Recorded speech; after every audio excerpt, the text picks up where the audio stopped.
नमस्कार, मैं हूं अनुराग चट्टा। दोस्तों, उत्तर प्रदेश की सियासत में ओम प्रकाश राजभर का चैप्टर अब क्लोज होने वाला है। क्या बीजेपी के लिए गठबंधन धर्म से बड़ा अब संघ और विद्यार्थी परिषद का सम्मान हो गया है? ये सवाल आज इसलिए उठ रहा है क्योंकि राजभर के छात्र संगठन को गुंडा कह देने वाले बयान ने ऐसा भूचाल ला दिया है कि अब बीजेपी के ही विधायक और बड़े नेता उनके पीछे पड़ गए हैं। जहां बड़े बड़े नेता अंदर खाने राजभर के खिलाफ आवाज उठा रहे हैं, तो वहीं दूसरी तरफ गाजियाबाद की लोनी विधानसभा सीट से बीजेपी के फायर ब्रांड विधायक और हिंदू हृदय सम्राट कहे जाने वाले नंदकिशोर गुर्जर ने खुलेआम राजभर को चुनौती दे दी है। गुर्जर सिर्फ एक विधायक नहीं है, वो जमीनी और आक्रामक राजनीति का वो चेहरा है जो अपनी ही सरकार में कुछ गलत होने पर आवाज उठाने से नहीं चकते। और इस बार उन्होंने अपनी कलम की तलवार सीधे ओम प्रकाश राजभर पर चला दी है।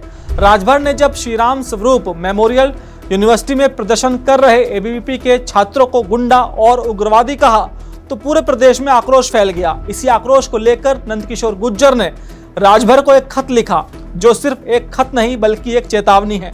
राजभर को लिखे इस खत में उन्होंने कहा है कि राजभर जी, आप सरकार में मंत्री हैं, लेकिन एबीवीपी जैसे राष्ट्रवादी संगठन को गुंडा कहना सिर्फ आपत्तिजनक नहीं बल्कि देश की युवा शक्ति का सीधा अपमान है। गुर्जर ने राजभर को याद दिलाया कि यूनिवर्सिटी में छात्र अपने भविष्य के लिए शांतिपूर्ण और संवैधानिक दायरे में रहकर प्रदर्शन कर रहे थे। उन्होंने कोई अराजकता नहीं फैलाई थी।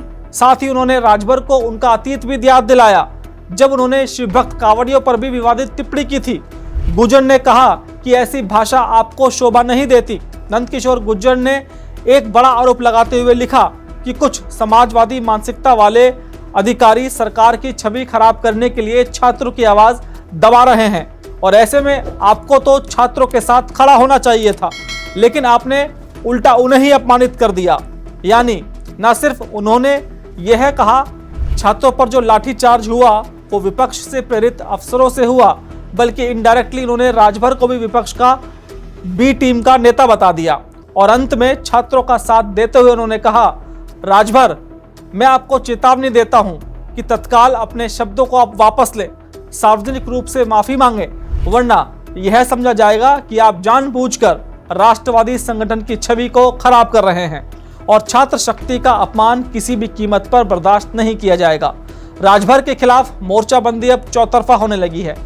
मऊ से बीजेपी के एक और दिग्गज नेता कल्याण सिंह, सरकार में मंत्री रहे हरिनारायण राजभर ने भी ओपी राजभर पर हमला बोला।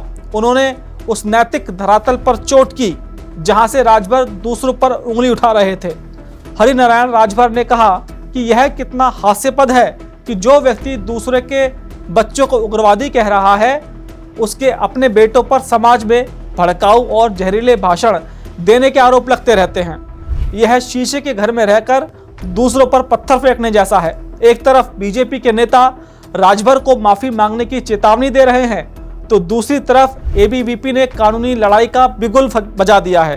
गोंडा के रहने वाले एबीवीपी कार्यकर्ता आदर्श तिवारी आजाद ने ओम प्रकाश राजभर को मानहानि का लीगल नोटिस भेजा है।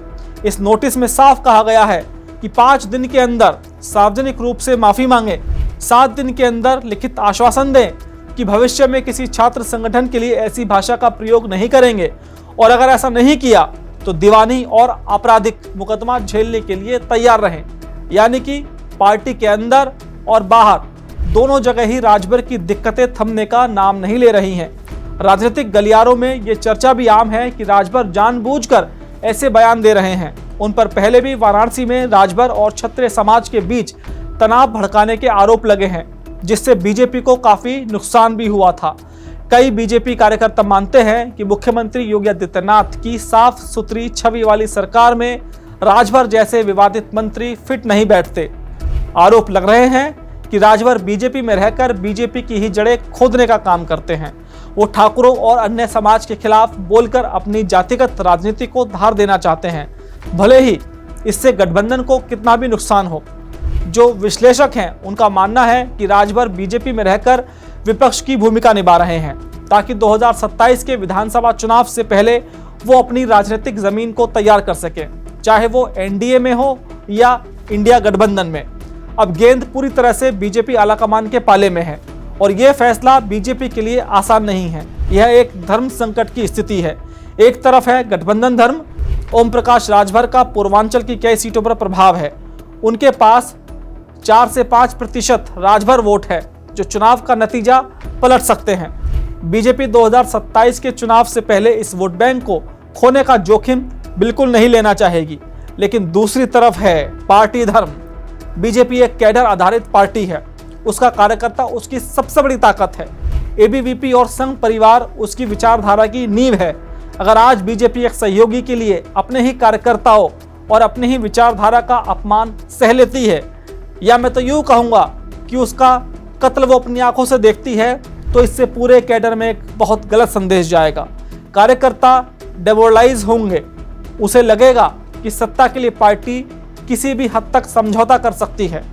नंद किशोर गुर्जर और हरिनारायण राजभर जैसे नेताओं ने आलाकमान को यह संदेश साफ साफ दे दिया है कि अब पानी सर से ऊपर जा चुका है। अब पार्टी को चुनना होगा एक ऐसा सहयोगी जो आस्तीन का सांप साबित हो रहा है, या वो कार्यकर्ता जो बिना किसी पद के लालच के पार्टी के लिए दरी बिछाता है और झंडे लगाता है।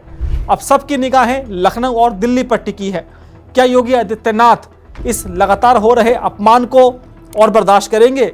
क्या प्रधानमंत्री नरेंद्र मोदी और अमित शाह गठबंधन बचाने के लिए अपनी ही वैचारिक नर्सरी को दांव पर लगा देंगे, या फिर ओम प्रकाश राजभर के खिलाफ एक ऐसा कड़ा और बड़ा फैसला लिया जाएगा जो भविष्य के लिए एक उदाहरण बन जाएगा? दोस्तों, मेरा ये विश्लेषण आपको कैसा लगा कमेंट बॉक्स में जरूर लिखकर बताइएगा। साथ ही साथ मेरे चैनल को सब्सक्राइब करना बिल्कुल ना भूलिएगा। तो दोस्तों, फिर आपसे मुलाकात होगी किसी दूसरी खबर के साथ। नमस्कार।